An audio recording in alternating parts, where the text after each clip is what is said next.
नमस्कार. माझं कोकण या कार्यक्रमात आपल्या सगळ्यांचं मनपूर्वक स्वागत. कार्यक्रम आपण ठीक वेळेत सुरू केला आहे 5 वाजता. हा 40 मिनिटाचा कार्यक्रम असेल, कारण झूमची ती मर्यादा आहे. त्यामुळे उरलेला जो भाग आहे तो उद्या याच वेळी आपण 5 वाजता पुन्हा सुरू करणार आहोत, उरलेला भाग. त्यामुळे 2 भागाचा कार्यक्रम आहे. मागे जो कार्यक्रम केला तो फेसबुक लाईव्हवरती होता, तर आज झूमवरती अनेक लोकांची मागणी आहे, त्यामुळे झूमवर केला. या कार्यक्रमात अधनं-मधनं मी चित्र दाखवणार आहे. त्यामुळे काही वेळ मी फक्त आयलमध्ये दिसेन, विंडोमध्ये दिसेन आणि चित्र जास्त दिसतील. तर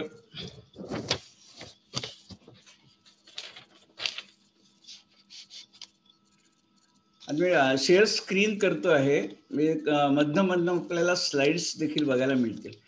तर कोकण म्हटलं की 45 वर्षाच्या पूर्वी कोकण म्हटलं की कोकणची बोट होती. कोकण म्हटल्यावरती बोट हे कोकणाचं आकर्षण होतं, कारण बहुसंख्य लोक बोटीनेच प्रवास करत असत.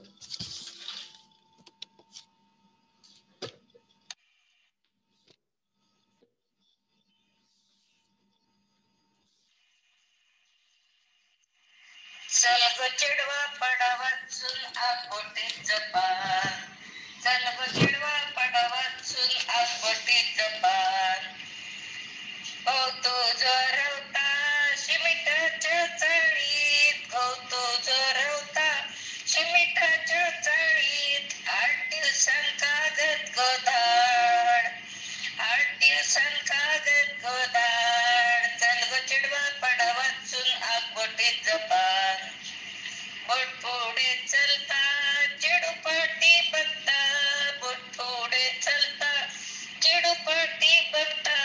पोटातून येता उडकान, पोटातून येता उडकान. चल ग चिडवा पडावाचून बोटीत जपान, चल ग चिडवा पडावाचून बोटीत जपान.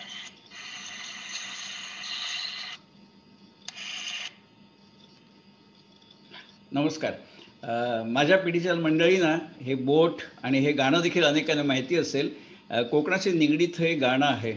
पूर्वी कसं होतं, एस.टी. कोकण आणि मुंबई थेट एस.टी. सुरू झाली खूप उशिरा. पूर्वी बोट हे एकमेव साधन होतं तिकडे जायचं, किंवा मग प्रवास टप्पे करत पुणे, कोल्हापूर वगैरे असं. तर बोटीची मजा काही अवघडच होती. हे जे गाणं आहे ना, ते असं आहे की माहेरवाशीण मुंबईला सासरवाशीण मुंबईची, कोकणामध्ये माहेर. ती माहेरला आलेली आहे आणि परत ती सासरी मुंबईला चालली आहे. तेव्हा सगळी मंडळी घरची तिला पोचवायला बोटीच्या बंदरावर आली आहेत. पूर्वी म्हणजे अजून ज्यावेळी बोट सुरू होत्या त्यावेळी कुठच्याही बंदराला बोट किनाऱ्याला लागत नसे, कारण पाणी खूप उथळ आहे कोकणामध्ये. त्यामुळे बोट दूर उभी राहायची, साधारण अर्धा किलोमीटर बंदरापासून. आणि मग बंदरापासून बोटीपर्यंत मध्यम आकाराच्या होड्या असतात, ज्याला पडाव म्हणतात. म्हणून त्या पडावाची एवढी भीती वाटत असते लोकांना, कारण पडाव म्हणजे फार मोठे जड नसत ते. त्यामुळे समुद्राच्या लाटावरती ते पडाव खूप वरखाली हालत असत. त्यामुळे पडावातनं बोटीमध्ये पाय टाकणं एक दिव्य वाटायचं लोकांना. अर्थात तिथे मंडळी कर्मचारी असत बोटीचे, दोन्ही बाजूने उभे असत, हात धरून व्यवस्थित ते चढवत उतरत असत. त्यामुळे बोटीतून मनुष्य पडला असं आजपर्यंत केव्हा झालेलं नव्हतं, पण ती भीती होती. तर होतं कसं, ही आता मुंबईला निघाली माहेरवाशीण, ते बोट हळूहळू बंदरातनं सुटते आणि मग ती मुलगी मागे वळून बघते. तिथे उभी असलेली, तिची बंदरावर उभी असलेली पोचवायला आलेली घरची माणसं ते टाटा करत असतात. मग ते जरासं त्रासदायक दृश्य असतं की पूर्वी कसं होतं की गावी जायचं म्हणजे 3-4 वर्षातनं एकदा केव्हा तरी. आता सारख्या एवढ्या वाहनाच्या सोयी नव्हत्या. तर त्यामुळे पुन्हा कधी जाणं होईल वगैरे अशा प्रकारचं ते एक भावूक वातावरण असतं. आणि म्हणून ती सांगते, तिची आई, की जपून जा, हो तुझो सिमिटाच्या चाळीत होता. त्यावेळी कसं होतं की घरं एकदम कच्ची असत. मग त्यातल्या त्यात कोकणात तर अशी मातीची घरं किंवा कुडाची घरं, माडाच्या सावळ्यांची. त्यामुळे मुंबईमध्ये सिमेंटची चाळ म्हणजे कितीतरी लक्झरी तेवढी वाटत असते. तेवढी ती म्हणते की तुझं गो सिमेंटाच्या चाळीत होता तेव्हा 8 दिवसांत पत्र पाठवू, कारण त्यावेळी पत्र यायला 8 दिवस लागत असत. आता सगळं बदललं, फोन आले, एस-टी-डी आला. आता ती परिस्थितीच आता राहिली नाहीये. पण वारंवार न भेटल्यामुळे तो एक प्रकारचा करुण दृश्य असायचं ते, की आता कधी पुन्हा भेट होईल वगैरे. तर कोकण म्हटलं तर आता आपण हे दृश्य बघतो आहोत. कोकण म्हटलं की ही खरी कोकणाची ओळख आहे. अनेक लोकांना कोकणाचं खूप आकर्षण असतं. कोकण बघायचं असतं, पण राहून जातं. आपल्यामध्ये एक वाक्प्रचार आहे ना, "काशीस जावे नित्य वदावे." तशी अनेक मंडळी असतात, की जी कोकणामध्ये जायचं, जायचंय, जायचं म्हणतात, पण ते राहून गेलेलं असं होत नाही. कारण काही असतं. अनेक मंडळी अशी असतात, ती हाँगकाँग, सिंगापूर, अमेरिका तिकडनं फिरून आलेली असतात, पण कोकण मात्र राहून गेलेलं असतं. तर अनेक लोकांची इच्छा असते. माझा जन्म स्वतः कोकणातला. देवगड हापूस सगळ्यांना माहिती आहे. तर देवगड हे माझं गाव. तिथे माझं घर आहे. माझा भाऊ असतो. वर्षातून 4 खेपा असतात. पण कोकणात घर असणं ही खरोखर एक आनंदाची गोष्ट आहे. कसं एका नाटकात छान वाक्य आहे, की घराचं महत्त्व त्यालाच कळतं, ज्याला घर नसतं. तसं कोकणाचं महत्त्व त्यालाच कळतं, ज्याचं कोकणात घर नसतं. आणि हा कार्यक्रम मी पूर्वी Facebook लाईव्हवर केला होता. अनेकांच्या प्रतिक्रिया आल्या, की ज्यांनी कोकण बघितलं नाही, ते म्हणाले, "आमची उत्सुकता जागृत झाली."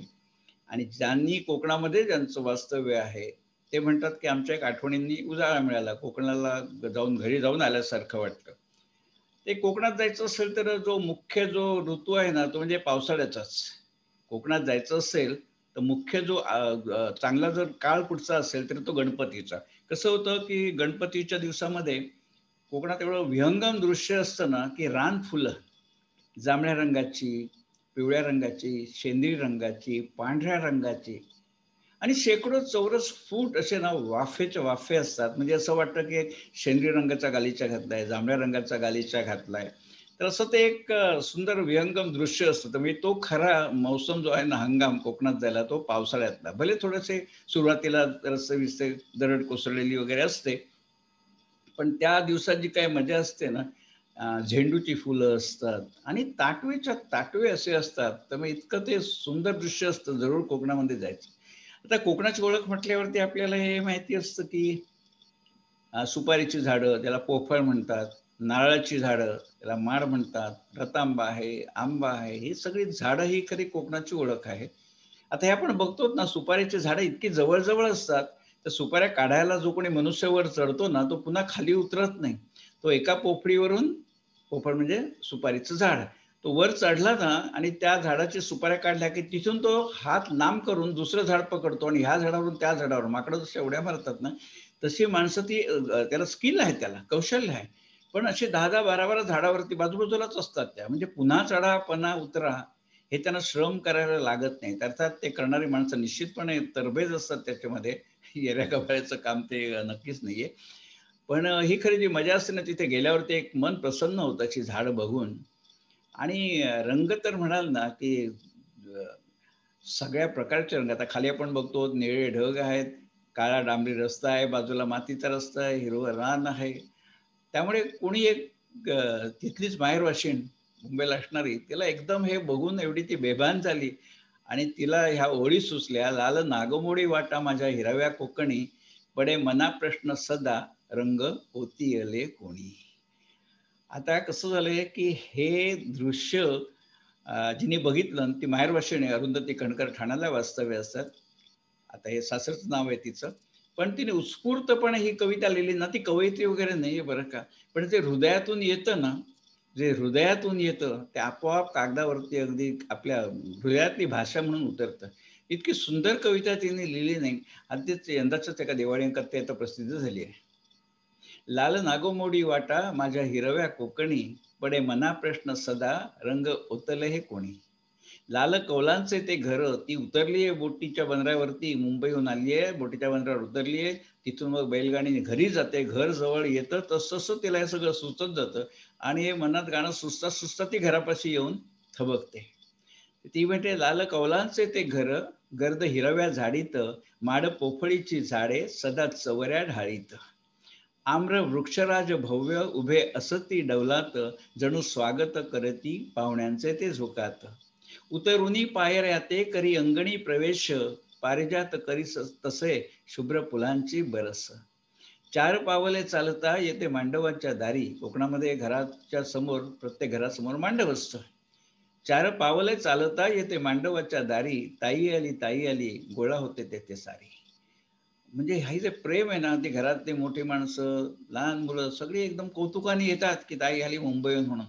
हे जे तिने मनातले बोल जे उतरवलेत ना, हे प्रातिनिधिक भावना आहेत त्या सगळ्यांच्या. सुरुवातीला आपण जे बोटीचं गाणं ऐकलं ना, त्यावेळी लोकांच्या मनात उत्सुकता होती, की हे गाणं कोणी म्हटलं? मित्रहो, हे गाणं म्हणणाऱ्या ज्या आहेत भगिनी, त्यांचं नाव उर्मिला जोशी. आमच्या देवगडच्याच माहेरवाशीण आहेत. सध्या आता लग्नानंतर पुण्यामध्ये स्थायिक झालेल्या, सध्या वास्तव्य पुण्याला. ज्यावेळी हा कार्यक्रम मी करायचं ठरवला ना, त्यावेळी त्या म्हणाल्या, की "शेखर, कोकणातला कार्यक्रम करतोयस, कोकणाचंच गाणं पाहिजे." मी म्हणाले, "तुला सांगते." आणि त्याने हे गाणं मला माहिती होतं, पण पूर्ण माहिती नव्हतं. पण त्यांना ते माहिती होतं आणि दुसरं म्हणजे त्यांनी ते स्वतःच्या आवाजात म्हणून रात्री 10:30 वाजता मला पाठवलं कार्यक्रमाच्या आदल्या दिवशी. इतकी तळमळीने त्यांनी ते सगळं केलं, गाणं पैदा केलं कुठून ते पूर्ण आणि मला ते 10:30 रात्री पाठवलं. म्हणाले, "हे गाणं तू अवश्य घाल." आणि म्हणून ते गाणं अनेकांना आवडतं. कारण मागचा कार्यक्रम झाल्यावरती खूप लोकांनी माझ्याशी संपर्क साधला. म्हणाले, "ते गाणं मला परत लिहून दे" म्हणून. तर अशा प्रकारे ह्या कार्यक्रमावर प्रेम करणारी माणसं आहेत उर्मिला जोशी. आमच्या देवगडच्याच आहेत त्या. आता ह्या कोकणामध्ये कसं होतं, की संपूर्ण पावसाळ्यामध्ये ना, कायम रिपरिप कोकणामध्ये असतेच. व 4 दिवस, 8 दिवस उघाडी पडली, कडक ऊन पडलं, असं सहसा कधी होत नाही. कायम रिपरिप असतेच. त्यामुळे हे रस्ते ओले असतात. बारीक-बारीक पाणी कुठून ना कुठून ओळ अशी वाहत असतात आणि ते पाणी इतकं छान दिसतं ना, म्हणजे सांगतो तुम्हाला, चहाचा ओहोळ जसा व्हावा ना, कारण लाल माती कोकणामध्ये, तर त्या लाल मातीचं पाणी ज्यावेळी असं थोडंसं उंचावरून पडतं, त्यावेळी अक्षरशः चहाचा ओहोळ वाहतोय असा एक आपल्याला भास होतो त्याचा. आणि नंतर ते पाणी कसं स्वच्छ होतं. कारण द दगडातनं त्या छोट्या-छोट्या अशी रानं असतात, वेली असतात. त्याच्यातनं ते वाहत-वाहत फिल्टर होऊन जेवढी बाहेर पडतं ना, तेवढी काचेसारखं स्वच्छ पाणी असतं ते. मुंबईमध्ये आपण बघतो, कधी चालत असतो रस्त्यानी आणि जी काही गटारगंगा असते ना, म्हणजे घरी गेल्यावर ते डेटॉलने अंघोळ केल्याशिवाय पर्याय असत नाही. इथे तसं नाही. ते पाणी भले लाल असेल तरी त्याच्यात प्रेम असतं आणि नंतर ते फिल्टर होऊन येतं ना, पांढरं म्हणजे काचेसारखं पाणी असतं. तर ते अतिशय छान दृश्य असतं सगळं ते. आणि आपण आता कोकणात म्हटलं ना, पावसाळ्यात का जायचं, की लावणी झालेली असते. कोकण म्हटल्यावरती जास्त भातशेती. तर आता आपण उतरताना चिपळूणला वगैरे महाडला ज्यावेळी बस उतरते ना किंवा इतर ठिकाणी ती घाटातनं ज्यावेळी बस उतरते, त्यावेळी हे जे दृश्य दिसतं ना, ते अक्षरशः लाजवाब असतं. आता इथे हे सगळं भातशेती लावलेली आहे बघा. पण रंग वेगळे आहेत. कुठे फिका हिरवा, कुठे गडद हिरवा, कुठे काळपट हिरवा, कुठे पिवळट हिरवा. कसं आहे, की भात लावण्याची जी हे ज्या आपण त्याला कोपरे म्हणतो. हे भात लावण्याचा दिवस प्रत्येकाचा वेगळा असतो. कोणी 8 दिवसापूर्वी लावलेलं, कोणी 15 दिवसापूर्वी लावलेलं. तर त्याप्रमाणे त्याचे रंग बदलत असतात. त्यामुळे आपण उंचावरून बघतो ना, त्यावेळी हा असा तोंडातनं नकळत शब्द बाहेर पडतो. कारण अशा प्रकारे हे झाडांचे देखील रंग वेगळे म्हणजे आंब्याचं झाड म्हटलं तरी सगळ्यांच्या पानांचा रंग सारखा असेल असंच नाही. कोणाचा गडद हिरवा असेल, कोणाचा पिवळसर असेल. पण कोकणामध्ये अनेक लोकांनी सेकंड होम आपण ज्याला म्हणतो ना, ते सेकंड होम अनेक लोकांनी आता कोकणामध्ये बांधून ठेवले. पूर्वी कसं कोकणातली घरं म्हटल्यावरती गवताने साकारलेली घरं, नंतर कुडाची घरं, थोडंसं वर गेलं तर मातीची घरं अशी असत. आता अनेक ठिकाणी की सिमेंट काँक्रीटची घरं बांधली गेली. म्हणजे कसं आहे सेकंड होम का म्हणायचं, की सगळ्या सोयी तिथे आहेतच मुंबईच्या. पण वातावरण कोकणात असल्यामुळे एक तो वेगळाच छानपैकी संगम असतो हा कोकणातला. म्हणून नाही सेकंड होम म्हणून अनेक लोकं तिथे बांधतात. भले वर्षातनं 1दा-2दा जात असतील, 2 वर्षातनं जात असतील. पण हे दृश्य आजकाल दिसतं. कारण 50 वर्षापूर्वी अशी घरं तिकडे दिसत नसत. 50 वर्षापूर्वी अशी घरं दिसत नसत. कारण स्थानिक माणसांना तो परवडणारा विषय नव्हता, की सिमेंट काँक्रीटची घरं, स्लॅबची घरं. आता तसं नाहीये. नाही, कोकणामध्ये निसर्ग सौंदर्य काही बोलायलाच नको. हे ज्याला ना कोणाला विचारलं ना, हा पक्षी कोण? तर सर्वसाधारणपणे किंगफिशर असं लोकं सांगतात. हा आमच्या कोकणातला पक्षी आहे. कोकणामध्ये त्याला चक्क डिचा म्हणतात, डिचा. कधी कोणाला विचारलं ना, "कुठचा पक्षी?" म्हटलं, "किंगफिशर." "किंगफिशर? डिचो तो." डिचा डिचा आहे तो कोकणी भाषेत सांगतात, "डिचो तो." तर त्याला डिचा म्हणतात आणि अगदी विपुल प्रमाणामध्ये कोकणामध्ये आपल्याला आढळत असतो हा डिचा जो आहे तो. आणि एकेका गोष्टीमध्ये तुम्हाला सांगतो, की जे सौंदर्य आणि न लक्षात येण्यासारख्या गोष्टी असतात ना, आता एक कोकणातला रस्ता आहे. तर हा बघा ते रस्त्याच्या बाजूला झाडं आहेत ना नारळाची, ज्याला आपण माड म्हणतो. ते सगळ्यात पुढे बघा, सगळ्यात शेवटी 2 झाडं आहेत ना, ती कशी वाकलेली आहे त्यांचं. हा माड असतो ना, त्याची लाकडं घर बांधणीसाठी उपयोगी असतात. खूप वर्ष टिकतात ती. पण इतका कणखर असलेला माड प्रत्यक्षात म्हणतात कोकणामध्ये, माड हा भित्रा असतो. आता ही 2 झाडं कशी बघा, जर माडाला वरच्या दिशेने, ऊर्ध्व दिशेने वाढीला वाव मिळाला ना, तो सरळ ऊर्ध्व दिशेला वाढतो. पण जर का वर दिशेने वाढत असताना कुठे अडथळा आला, बाजूला कुठचं झाड आहे, तर तो त्या झाडाला भेदून आपली वाढ करत नाही. तो आपला मार्ग बदलतो आणि आता इथे बघा, तो किती वाकडा झालाय, कारण बाजूला दुसरी झाडं आहेत काहीतरी. त्यामुळे त्याला वर वाढीला वाव नाही, तर तो वाकडा होऊन त्यांनी आपली मार्ग काढला नाही. म्हणजे तो अतिक्रमण करत नाही कोणावरती. पण पुन्हा हा जो वाकडा झालाय तो बघा, म्हणजे निसर्गाची किमया काय आहे, तो पूर्ण 90 अंशात वाकडा नाही झालाय. कारण खालनं वाहनं जायची, ट्रक जायचे, बसेस जायच्या आहेत. म्हणजे तेवढं भान ठेवूनच त्यांची वाढ होते. म्हणजे वनस्पतीला स्वतः कसं कळतं बघा, की कुठपर्यंत वाकायचं. हे अनेक वेळा कुणीतरी मनात येतं, की अरे मग सगळा सरळ खाली का नाही आला 90 अंशामध्ये? नाही, म्हणजे तेही भान निसर्ग ठेवत असतो, की योग्य तेवढी जागा खाली सोडायला वाहनांना आणि मग तो बघा वाकडा होऊन मग परत वरती पुन्हा वरच्या दिशेने वाढलाय. त्या अनेक गोष्टी असतात सगळ्यांच्या वेळी लक्षात येतात असंही नाहीये. आणि साधारणपणे कसं असतं, की कोकण म्हटलं ना, आता कोकणामध्ये सगळ्या लक्झरी बसेस झाल्या, लोकं गाड्यांनी जातात, रेल्वेने जातात. पण पूर्वी कोकण म्हटलं, की अतूट नातं जे असे ना, ते एस-टीचं असे. मला अजूनही आठवतं, मी ज्यावेळी मुंबईला आलो ना, आता मुंबईला यायला मला 55 वर्ष झाली. तर सुरुवातीला मुंबईला आलं, की कंटाळा यायचा, कारण कोकणावर जन्म झालेला, तिथे शिक्षण झालेलं आणि मग नोकरी-धंद्यानिमित्त मुंबईला आलेलं. पण ज्यावेळी अशी एस-टीची गाडी जाताना दिसायची ना, अक्षरशः असं वाटायचं, की नळ दमयंतीची गोष्ट आठवायची. तो नळ राजा हंस पक्षाबरोबर निरोप पाठवतो दमयंतीला. तसं मग ना, की असं वाटतं एस-टीमध्ये कोण ओळखीचं भेटतंय का? जे आता आपल्या गावाला जातंय. मग भेटलं तर त्याला सांगायचं, "खुशाली सांग, हां, काय असेल खाऊ, भेटवस्तू तर द्यायची." अशा प्रकारे ते सुरुवातीचे दिवस होते. त्यामुळे एस-टी घरची वाटते.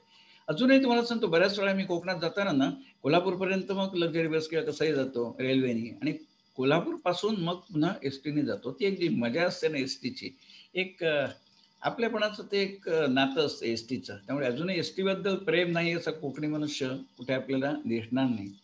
आणि मगाशी म्हटलंच की घर आता बघा पावसाळ्यामध्ये पलीकडे पाऊस पडतोय, त्यामुळे ते धुकं सदृश्य झालेलं आहे ते.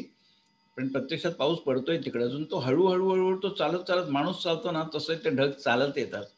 आपण जे म्हणतो ना पावसाळ्यामध्ये पकोडा खायचा, तसं पावसाळ्यामध्ये घराच्या बाहेर बसून ती भजी खाण्यामध्ये, कांदा भजी, बटाटा भजी, ती जी मजा आहे ना, ती खरी इथे असते ही मजा कोकणामध्ये. आणि अनेक लोक ह्या सीझनमध्ये तिकडे जात असतात.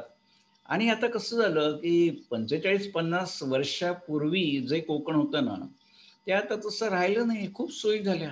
अगदी उदाहरण द्यायचं झालं ना, तर पूर्वी कोकणामध्ये रस्ते असे असत ना, की एक एस-टी जाते आहे आणि समोरून दुसरी एस-टी किंवा ट्रक येत असेल ना, तर कोणाला तरी एकाला रस्त्याच्या बाजूला गाडी घेऊन थांबायला लागायचं आणि मग हळू समोरचं वाहन पास झालं, की मग हा आपला मार्गक्रमण करणार. पुन्हा वाहन समोरून आलं, पुन्हा तेच. ही परिस्थिती अक्षरशः होती 40 वर्षापूर्वी.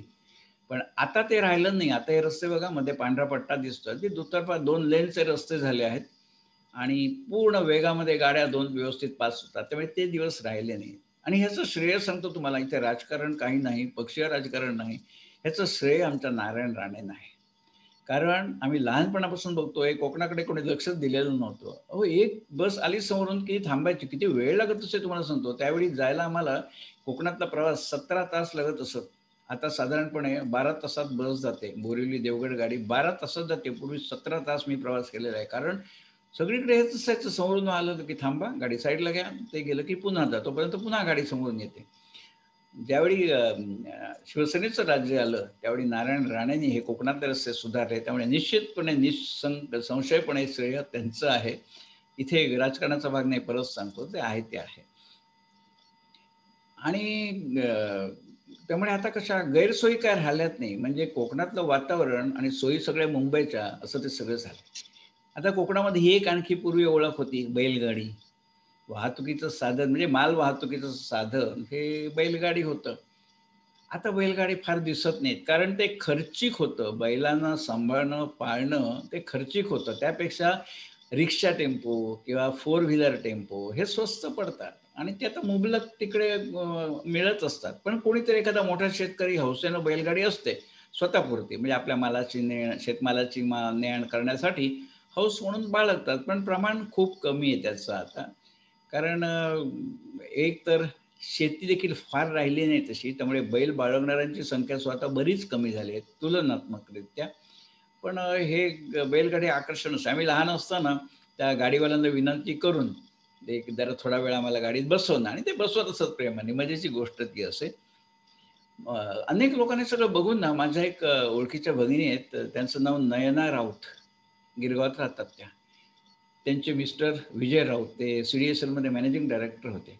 त्या नयनाताईंनी अजूनही कोकण बघितलेलं नाही. पण त्या सीना पेंडसे, मधु मंगेश कर्णिक यांच्या कादंबऱ्या वाचतात. ते अनेक वेळा मला विचारत असत, की "काय हो ठाकूर, मी त्या कादंबरीमध्ये वाचते. खरोखर कोकण तसं असतं का हो चांगलं?" मी म्हटलं, "नयनाताई, खरोखर तेवढं चांगलं नव्हे. तुम्ही वाचता त्यापेक्षा दसपट चांगलं असतं. कारण तुम्ही वाचता ते शेवटी वर्णन केलेलं आहे हो. प्रत्यक्ष तुम्ही जे अनुभवाल ना, ते वाचता त्यापेक्षा दसपट चांगलं असतं." हो का, मला जायला पाहिजे. आता जातीलही आधी. पण अनेक वेळा लोकांना ती उत्सुकता असते. ज्याचं घर तिथे असतं ना, त्याला त्याचं काही महत्त्व वाटत नाही. पण हे ज्यांचं कोकण नाही ना, बघितलेलं नाही, त्यांना हे खूप त्याचं महत्त्व वाटत असतं. आणि आजोबा खूप अशा आता तुमच्या जुन्या मिस्टरांच्या गोष्टी असतात. वयामधला आता हे पायरा पाणी आहे. काढायचा हा आहे ना, तो त्याला जो पाय पुढे रहाट असणार म्हणतात. का? ते काका सांगतात, पिढ्यानपिढ्याचा आमचा आहे. पिढ्यानपिढ्या हा रहाट आहे.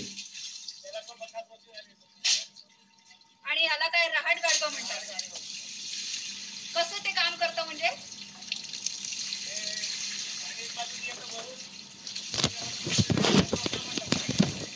हां. असंच आयुष्य आहे आपलं. खरं आहे, खरं आहे. आणि हे आयुष्याचं रहाट गाडगं सुरू राहतं. ह्या काकांचं वय 70 आहे पण बरं का. इथे तरी गावात देखील ते सगळेजण गप्प एवढ्या वापरतात. उमेदीने हे तुम्ही रहाट मात्र ओढून हे पाणी ठेवलंय. काढतायत. 70 मध्ये देखील. ही मुंबईहून भगिनी गेलेली आहे. ती कौतुकाने बघता येते कसं गाडगी रिकामी होतायत, पुन्हा भरतायत, पुन्हा रिकामी आणि पुन्हा होतायत. मुळात तो पायराट मारता येतो. नाही तरी अवघड आहे. विहिरीत पडायचं. ते एका खांबावरती ते बसलेत काका.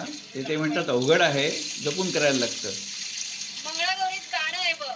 पाणी लाटा गो पाणी लाटा गो पाणी लाटा. असं. तर अनेक अच्छा. ठिकाणी कसं असतं विहिरीवरून देखील पाणी भरतात. म्हणजे एक विहीर असते सार्वजनिक, तिथे अनेक लोकं पाणी भरायला येतात पाणी जाऊन दे आणि मग तिथे ग आल्यावरती शेताला. आणि तिथे पाणी भरायला गेलं ना, की शिळोप्याच्या गप्पा होतात तिथे. त्यावेळी ते एक वेगळं आकर्षण असतं. तशी एक भगिनी नेमकी पाणी भरायला उशीर झाला तिला, तर इतर जणी त्याला विचारतायत, "का गं आज तुला उशीर का झाला?" ती काय उत्तर देते बघा.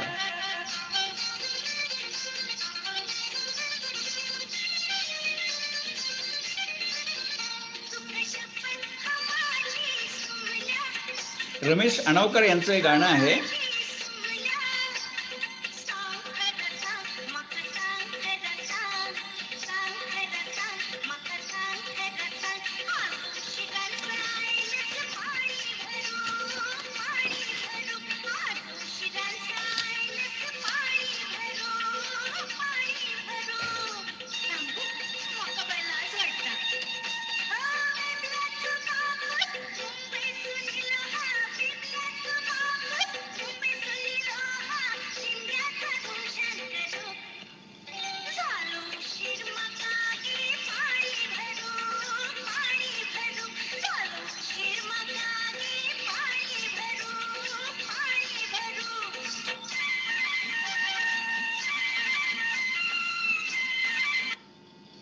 असो. पंचमी संस्थेचे अभय कुलकर्णी यांनी मला हे गाणं उपलब्ध करून दिलं. त्यामुळे खरोखर त्यांचे मनःपूर्वक आभार. अभय कुलकर्णी अतिशय हुरहुन्नरी गृहस्थ आहेत ते.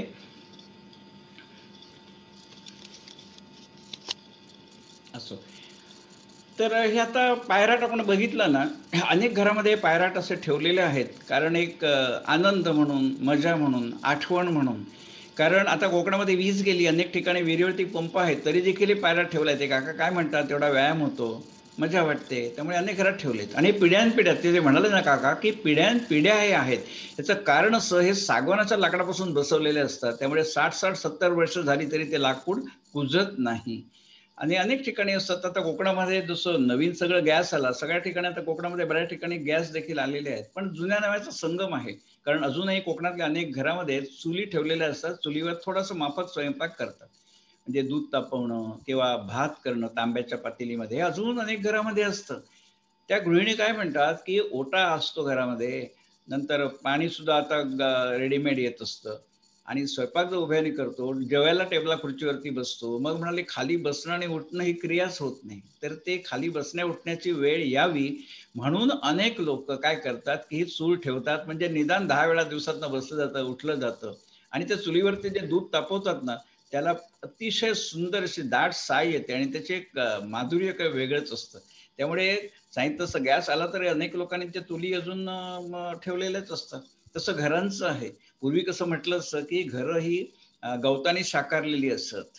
गवताने साकारलेली असतात. नंतर मग नळे आले, नंतर कौलं आली, आता स्लॅबची घरंही झाली. कारण पूर्वी लोकांकडे पैसा नव्हता. आता पैसा यायला लागला लोकांच्याकडे आणि अशा प्रकारे हा फरक होत गेला. पण तरीही अजूनपर्यंत काही ठिकाणी काही एक वेगळं म्हणून ठेवतात. त्या गवताचं जे घर असताना साकारलेलं त्याला सरला म्हणतात त्या गवताला. म्हणजे भात कापून जे राहतं गवत त्याला सरला म्हणतात.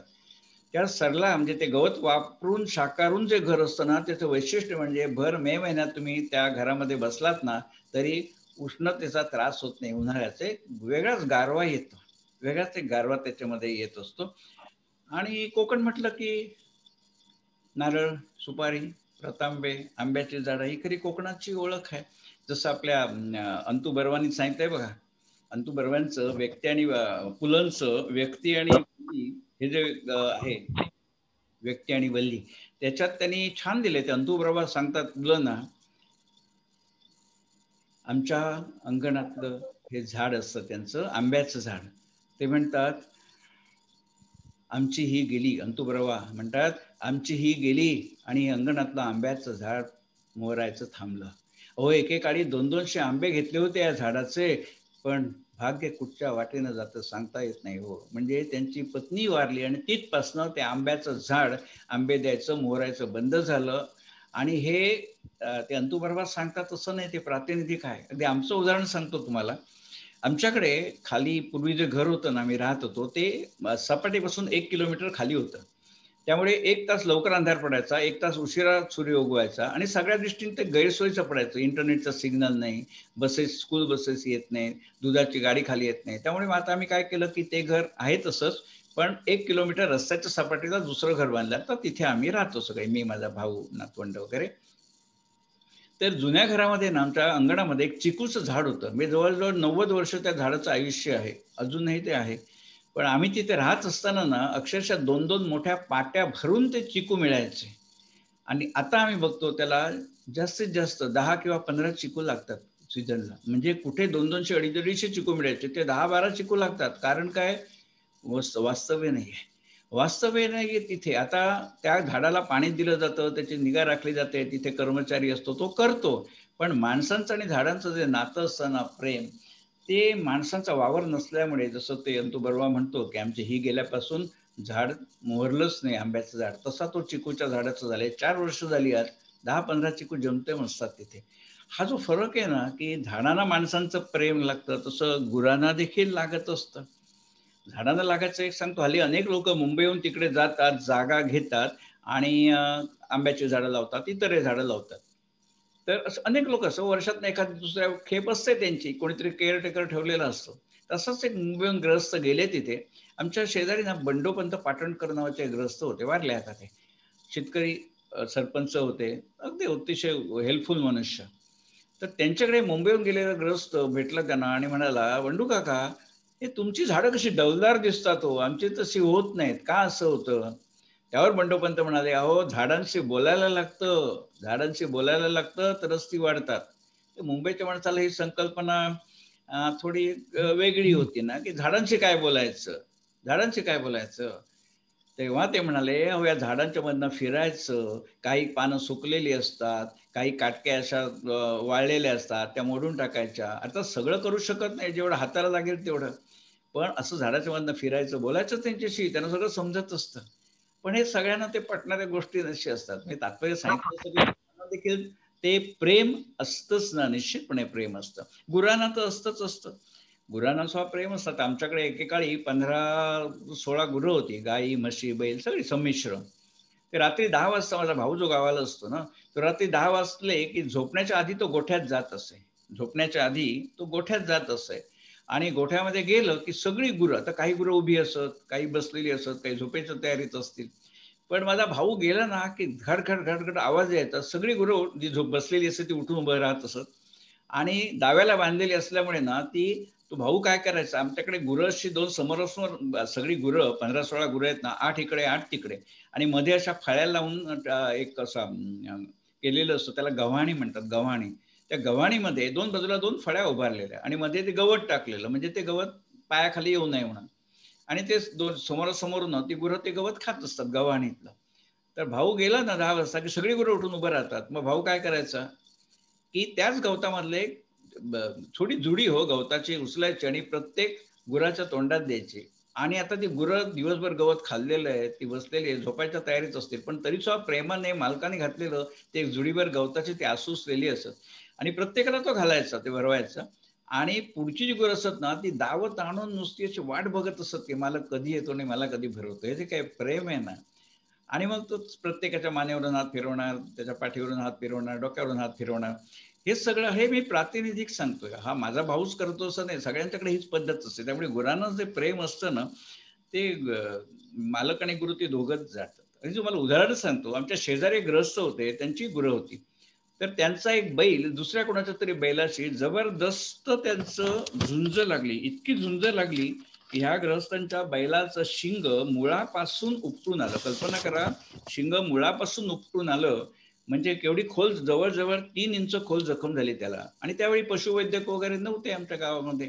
त्यामुळे करणार काय? काही नाही. झाड पाला काय कोणी सांगेल ते तो मालक करत होता. पण ते काय बरं झालंच नाही. तर 2 वर्ष तसा तो होता. मग तिथं किडे पडले, जखमा झाल्या, सेप्टिक झालं. त्या बैलाला मग दूर बांधत असत, कारण त्याचं सेप्टिक इतरांना त्रास होऊ नये म्हणून. 2 वर्ष तो बैल असा होता. किती त्याला वेदना होत असतील, पण बिचारा मूक जनावर ते बोलूही शकत नाही.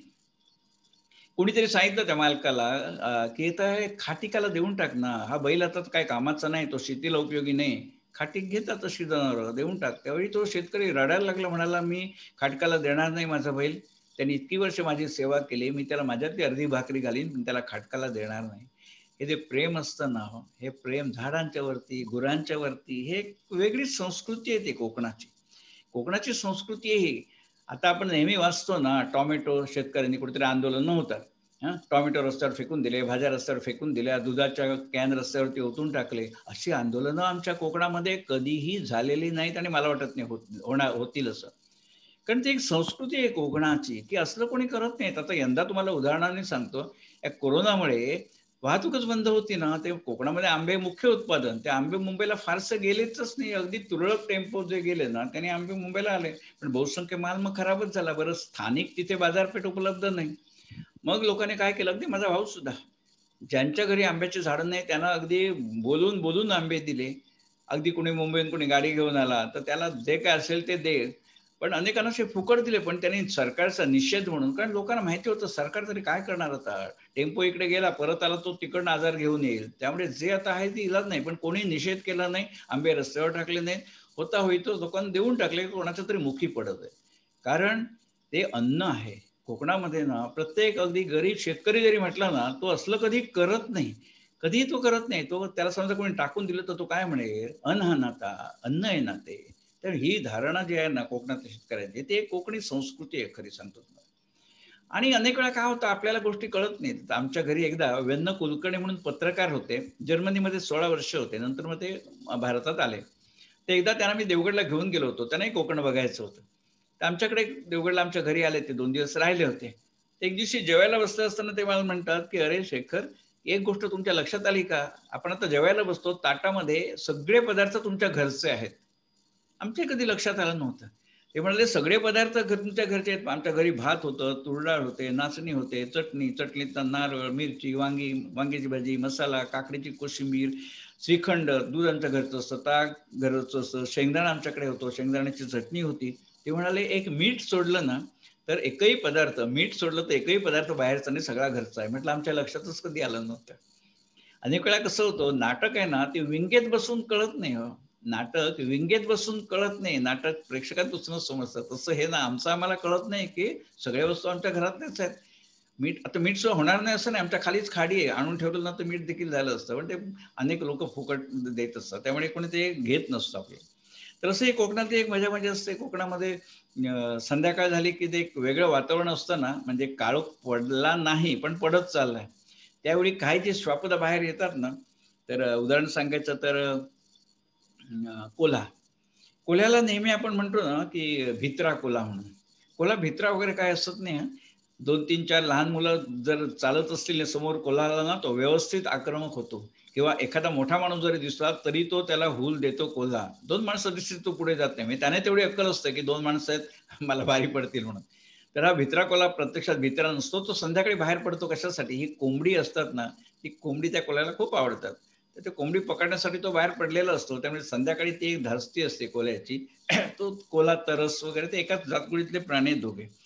त्यामुळे कसं आहे की तिन्ही सांजेला म्हणून कोल्हा असेल ना, तो आडवा आडवा येतो. म्हणजे मुलं जर असतील किंवा आपण एक मनुष्य असेल ना, तर तो डायरेक्ट हल्ला नाही करत, पण तो आपलं थोडं अंतर ठेवून आडवा आडवा आडवा चालत चालतो, म्हणजे जेणेकरून तो एक हूल देत असतो. म्हणजे आपल्याला एक भीती वाटते. आणि तसे त्याला सुळे वेळे व्यवस्थित असतात कोल्ह्याला. कोल्हा घाबरट म्हटला तरी भित्रा नाही, तो व्यवस्थित आक्रमक असतो. आणि कुत्र्यांची पण म्हणजे कोकणात एक वैशिष्ट्य तुम्हाला सांगतो, ज्यांच्याकडे गुरं असतात ना, ती गुरं चरायला घेऊन ज्यावेळी जातात, त्यावेळी त्या गुरांच्या बरोबर कुत्रा असतो. आता हे कुत्रे सगळे गावठी असतात, शिकवलेले नाहीये. पण जन्मजात त्या कुत्र्यांना बुद्धी असते. ते अशा प्रकारे चालत असतात त्या गुरांच्या बाजूबाजूनी, की समजा अकस्मात कोणीतरी दुसरं जनावर आलं, तर कुत्रा असल्यावरती सहसा कोणी पुढे येत नाही. पण त्या कुत्र्याच्या नजरेत असा भाव असतो ना, तो काय करतो, आता गाई, म्हशी, बैल पाठोपाठ पाठोपाठ चालले आहेत. तर ते चालले असताना हा कुत्रा त्यांच्या बाजूने जात असतो. तो तुरु चालतो, मग गुरांच्याही पुढे जातो. पुढे गेला की तो थांबतो. गुरं येईपर्यंत थांबतो तिथे. परत चालायला लागतो. त्याच्या चेहऱ्यावर असे भाव असतात ना, सगळ्या गुरांच्या बरोबर एक कुत्रा असतोच असतो. कारण प्रत्येक घरटी एक कुत्रा असतोच पाळलेला. पण सगळे गावठी कुत्रे असेल ना, तरी त्याला ती अक्कल असते, की आणि त्याच्या चेहऱ्यावर भाव असा असतो ना, की जणू काही या सगळ्यांची जबाबदारी माझ्यावरती आहे. अशा प्रकारे त्याच्या चेहऱ्यावरती तो एक भाव असतो, की माझ्यावरती सगळ्यांची जबाबदारी आणि तसा तो चालत असतो. आता त्याला कोणी शिकवलं? कोणी शिकवलेलं नसतं. कोणी शिकवलेलं नसतं. आणि हे गाई म्हशी सगळ्या चरायला पाठवतात ना, अगदी आमच्या घरी सुद्धा ना मोठं असं प्रांगण आहे. तिकडे एकदा चरायला पाठवल्या गाई म्हशी, की काय होतं, की मग दिवसभर त्या चरत असतात. तिथे पाण्याची व्यवस्था केलेली असते, हौद बांधलेला. आणि संध्याकाळ झाली की ती गुरं आणायची. संध्याकाळ झाली की ती गुरं आणायला द्यायची. तर एकदा आम्ही म्हणजे मी नेहमीच जातो. माझी बायको होती बरोबर. बायको माझी मुंबईची. तिने कोकण त्यावेळी फारसं बघितलेलं नव्हतं. तर संध्याकाळ झाल्यावर तिथली जी आमची वहिनी आहे, ती घर सगळं सांभाळतो माझा भाऊ. तर ती म्हणाली, "येतं का माझ्याबरोबर गुरं आणायला? जाऊया" म्हणून. त्या मोठ्या कंपाऊंडमध्ये आम्ही गेलो. एकही गुरु दिसत नव्हतं. कारण कंपाऊंड तेवढं मोठं आहे ना, की ते लांब ती चरत-चरत गेलेली असतात. तर म्हटलं, तर एवढ्या गुरांना सगळ्यांना आणायचं तिकडे जाऊन एकेकाला हाकत आणायचं. ती वहिनी म्हणाली, "काय नको." ती फक्त तिथे उभी राहिली आणि तिने जोरात हाक मारली. "येवा गो, येवा गो." येवा म्हणजे या. मालवणी भाषेत ती बोलली. "येवा गो." म्हणून तिने एकदम जोरात हाक मारली. "या रे सगळे." असं. त्याबरोबर अक्षर लहान मूल जसं आई समजा बाजारात गेली आणि आई आल्यावर मूल जसं धावत येतं ना, तशी ती दुड धावत गुरं जी आली ना आणि आमच्या वहिनीच्या भोवती उभी राहिली. मग तिने ते त्याच्या मानेवरून हात फिरवणं, कपाळावरून हात फिरवणं आणि मग नंतर त्यांना गोठ्यात नेऊन आपापल्या ठिकाणी बांधली. ती माझी बायको अगदी आश्चर्यचकित झाली. म्हणाली, "हे कसं काय?" माझ्या वहिनी म्हणे, "आम्हाला त्याच्यात काही वेगळं वाटत नाही हो. आम्हाला त्याच्यात काही वेगळं वाटत नाही. नेहमीचंच आहे आमचं हे." कारण गुरं ती हाक मारली की येतात. त्यांना ती मालकिणीची हाक बरोबर कळत असते. दुसऱ्या दिवशी आम्ही सहज बघितलं. मी हाक मारून बघितली, आली नाही गुरं. म्हणजे त्यांना ध्वनीची जी देखील एवढी ओळख असते ना, की कोणाचा आवाज आहे, त्यावरती ते सगळं अवलंबून असतं. आणि या गुरांचं प्रेम इतकं असतं तुम्हाला सांगतो, की मध्यंतरी बरीच वर्ष झाली. मी त्यावेळी मराठी शाळेत होतो. आमची एक म्हैस होती ना, ती विकली होती. आता कोकणामध्ये अनेक वेळा काय होतं, घरामध्ये 2-2, 3-3 म्हशी असतील, की एवढं दूध लागत नाही. मग त्या म्हशी विकतात. पुन्हा लागल्या तर पुन्हा आणतात. तशी एक म्हैस विकली होती. 3 किलोमीटरवर एक घर होतं. तिथे घेऊन गेले म्हशीला. विकतच. 2 दिवस झाल्यावरती ती म्हैस एका रात्री परत आली दावं तोडून आणि सकाळी माझी आई दूध काढायला गेली. ती बघते, अरे ही दिलेली म्हैस आपण ती पुन्हा आली आहे म्हणून. तर मग तिच्या लक्षात आलं ते. मग सकाळ झाली, मग म्हशीचा मालक पण आला. त्यांना माहिती असतं म्हैस जाणार कुठे, मूळ घरात गेली असेल म्हणून. पण ती दावं तोडून आली, एवढं प्रेम जनावरांना असतं आणि महत्त्वाचं म्हणजे सगळ्या गुरांच्या मध्ये ती येऊन उभी राहिली. का? तर एक संरक्षण, पुन्हा मला कोणी नेऊ नये म्हणून. तुम्हाला सांगतो त्यावेळी मी 7वीत होतो. पण ते दृश्य अजून माझ्या डोळ्यासमोर आहे. ते माझी आई गेली गोठ्यात आणि ज्यावेळी तिने बघितलं की म्हैस आली आहे म्हणून, आईने अक्षरशः त्या म्हशीच्या गळ्याला मिठी मारली. तिच्या ह्याच्यावरून कपाळावरून हात फिरवला, सगळ्या अंगावरून हात फिरवला. कारण तिला असं इतकं ते भरून आलं की किती प्रेम करतात गुरं सुद्धा. आणि नंतर मग आई माझ्या वडिलांना म्हणाली की अहो त्याला परत देऊ नका, राहू दे ती इथे, आता आली एवढी ती, बरं नाही वाटत असं, प्रेमाने आली म्हणून त्या माणसाने ज्याने घेतली त्याचे पैसे वडिलांनी परत देऊन टाकले त्याला.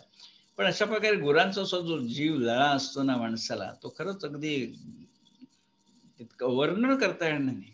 आणि हे ज्यावेळी घडलं ना, त्यावेळी आमच्याकडे एक गुरुजी होते माझे हायस्कूलमध्ये, गोडसे नावी गोडसे, आता नाही आहेत ते. तर ते नेमके त्यावेळी होते, ते बघत होते. म्हणजे आईची, माझी आई म्हणजे अक्षरशः श्यामची आई, अक्षरशः श्यामची आईसारखी होती. किती वेळ ती त्या म्हशीला सोडीच ना आणि म्हैस सुद्धा अशी छानपैकी तिला चाटत होती. तर हे सगळं झाल्यावरती काय झालं, ती गोडसे सर होते, ते म्हणाले, आम्हाला म्हणाले, "अरे हे काव्य आहे रे, काव्य आहे." आणि लगेचच म्हटलं, ते छान कविता करायचे. तर सहज म्हटलं, "सर याच्यावर कविता करा नाही." तर तेव्हा ते म्हणाले, "जिथे जागते काव्य नांदता कशास कविता करू, थकल्या दमल्या शब्दामध्ये अर्थ कसा मी भरू." जिथे जागते काव्य नांदता कशास कविता करू, थकल्या दमल्या शब्दामध्ये अर्थ कसा मी भरू. ते शीघ्र कवी होते, पण उगीचच आपल्या उठसूट कविता करत नसत ते आमचे गोडसे सर, पण अतिशय प्रतिभावंत होते. ते तुम्हाला एक उदाहरण सांगतो की ते म्हणाले ना काव्य आहे म्हणून, तुम्हाला आठवण झाली पुलंचं नाटक आहे ना, तुझं आहे तुझं त्याच्यामध्ये काकाजी म्हणून ते हे आहे, काकाजी. ते काकाजी फॉरेस्ट ऑफिसर असतात. तर ते पुतण्याला सांगतात श्यामला, म्हणे मी फॉरेस्ट जंगलात असताना म्हणे कसं व्हायचं की एखादा काळवीट होण्याचा रुबाबात ऐसा चालत असतो, बरोबर 4-5 माऱ्या असतात, म्हणजे काव्य असतं त्याच्यामध्ये. तसंच म्हणायचं की मी रस्त्याने येत होतो, एक सफाई कामगार रस्ता साफ करत होता, झाडू मारत होता.